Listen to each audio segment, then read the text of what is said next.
Welcome into Jungle Tales, a Pirate Baseball podcast on deck for East Carolina. It's a 5-game week, beginning with Old Dominion at 4 o'clock on Tuesday afternoon. But then tomorrow, the Pirates will be traveling to Williamsburg to take on the William and Mary Tribe.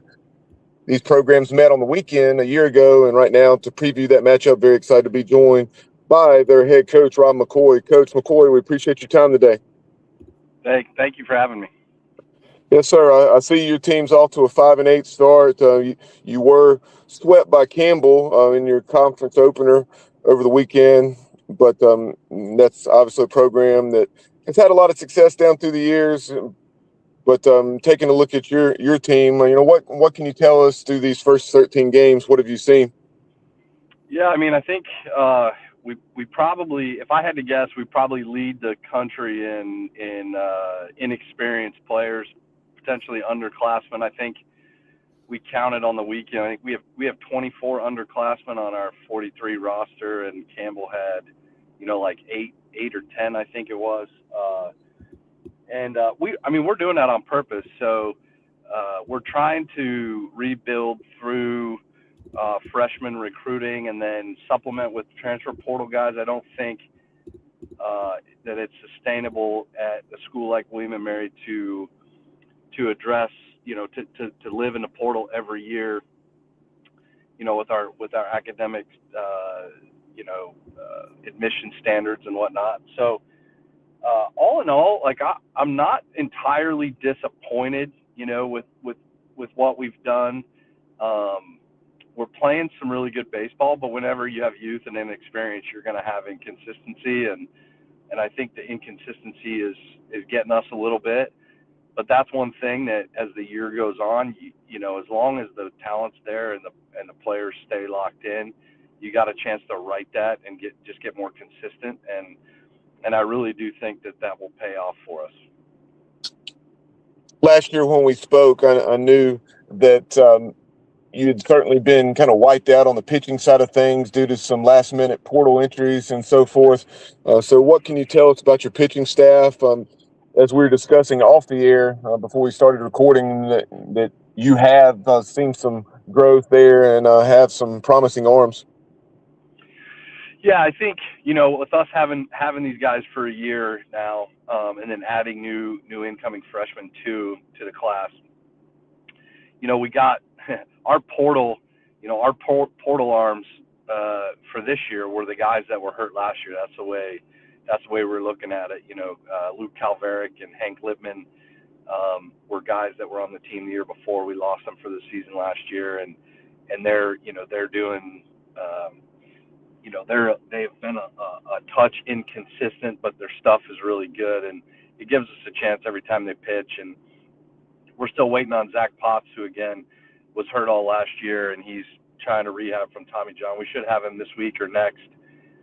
And then we added a bunch of freshman guys that we think highly of, and their pitchability is high and their stuff is good.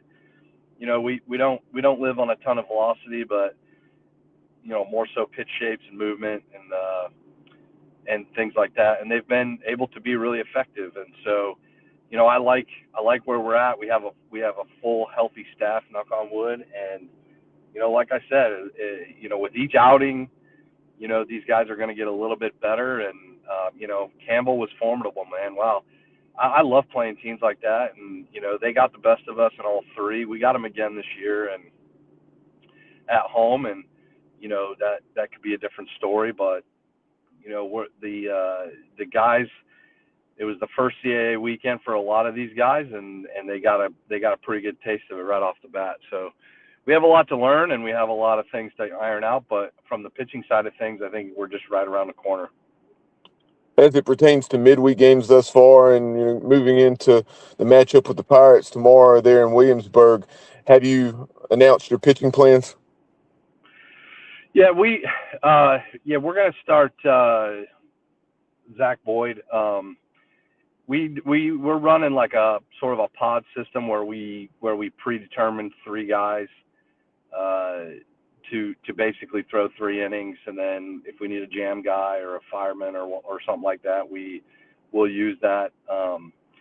we have a little bit of a unique scenario today or this week because we have UVA today, and depending on how that goes, that will determine available arms for tomorrow. But with that said, we'll be throwing, instead of 3 weekend arms, we have 9, and we'll be throwing, 3 of the 9 tomorrow, here at home. Shifting over to the offensive side, what have you seen of your club thus far? Just looking at the numbers, Laskowski and Kasuda, what they've done certainly stands out. Yeah, we're scuffling a little bit with some lineup cohesion. Really talented hitters that have had a lot of success. We've got a handful of transfers in there, grad transfers, and so that it's their first time at this level or, the first time on this team. So, Laskowski's been great for us. Jamie's been great for us. He's a sophomore, and Matt Kasuda is actually a redshirt freshman. We lost him for the year last year. But yeah, just some very young, talented guys. We're just trying to figure out how to navigate the level of the pitching staffs. Coach Lang is our hitting guy. He does a great job with our offense, and we're trying to be more dynamic, stealing bags, playing small ball, getting guys on base, driving them in, and so while we're not nearly where we were last year with 4 or 5 grad transfers in their 5th and 6th years in a lineup last year, I still think we're talented enough to put up offensive numbers this year in the CAA. In addition to Laskowski and Kasuda, who are some other bats the Pirate fans should be aware of?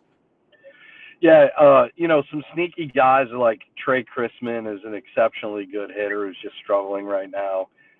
He's a redshirt sophomore. Louis Bartletti is is a grad transfer who, again, he's a D3 grad guy, and he's a really talented guy, and just scuffling a little bit. So he's a good one to watch. You got Charlie Iriatakis, who's I think he's the lone senior. Maybe him and Whit Scafidi are seniors there, our catcher. So, I think Jamie and Kasuda and Trey are probably like, the guys with the high expectations, but the other guys are all kind of pretty darn good, if that makes sense. And so it's just a matter of getting them on a roll and having them break out a little bit. A couple more things for you, Coach. Taking a look at your team defensively, what have you seen thus far? Yeah, I've been very happy defensively. I mean, that was an Achilles heel last year we could hit, but we had some hitters playing in spots where they probably wouldn't, where they wouldn't play. And they did a good job, but they weren't, it's not a great job. And so this year, I think we're doing a pretty darn good job defensively. I think last time I checked, we're fielding almost 970, 968. And that'll put us in a good spot, to feel comfortable with the arms throwing strikes and not shooting ourselves in the foot. So pretty happy with the defense overall. And, the pitching, man, like the thing that I'm happy about is we're not getting hit. We're walking too many guys and we're giving up too many big timely hits, but the pitchers are keeping, they're not giving up a ton of hits. And so if they can zone it in with our defense, the combination of those two could be pretty formidable. Final thing, as you take a look at your league and the CAA, what can you tell us about how things are shaping up? It certainly stood out and was no surprise to people that truly knew baseball. Northeastern taking out LSU in a game. That's a program, very proud tradition under Coach Glavin. And what can you tell us about the league as a whole? Yeah, I mean, the league is interesting for us.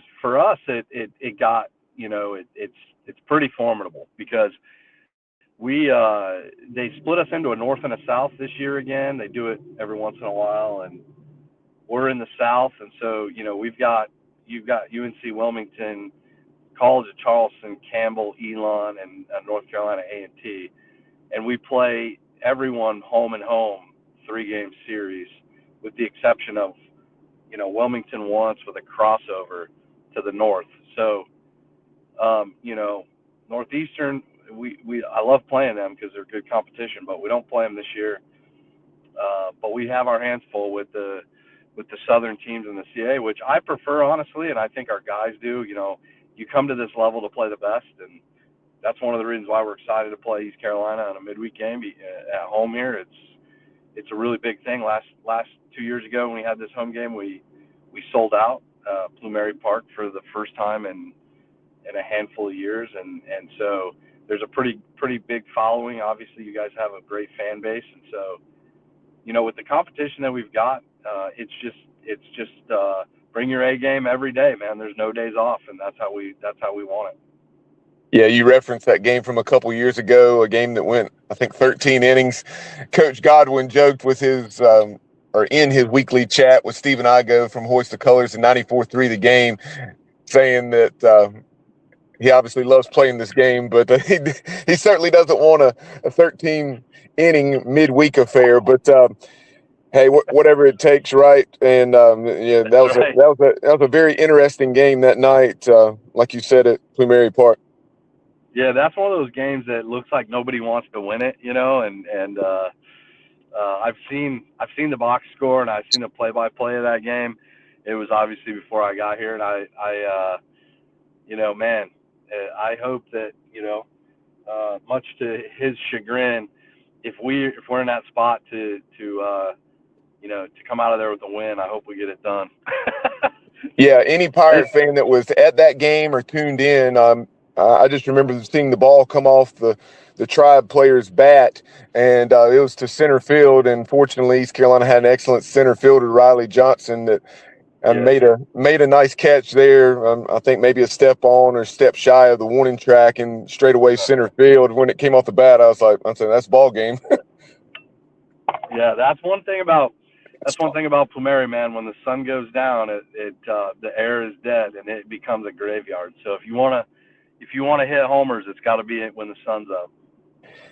But appreciate 15 minutes of your time today, Coach. Best of luck to you as you take on UVA today, and as you move on throughout the 2026 season after tomorrow's game with ECU.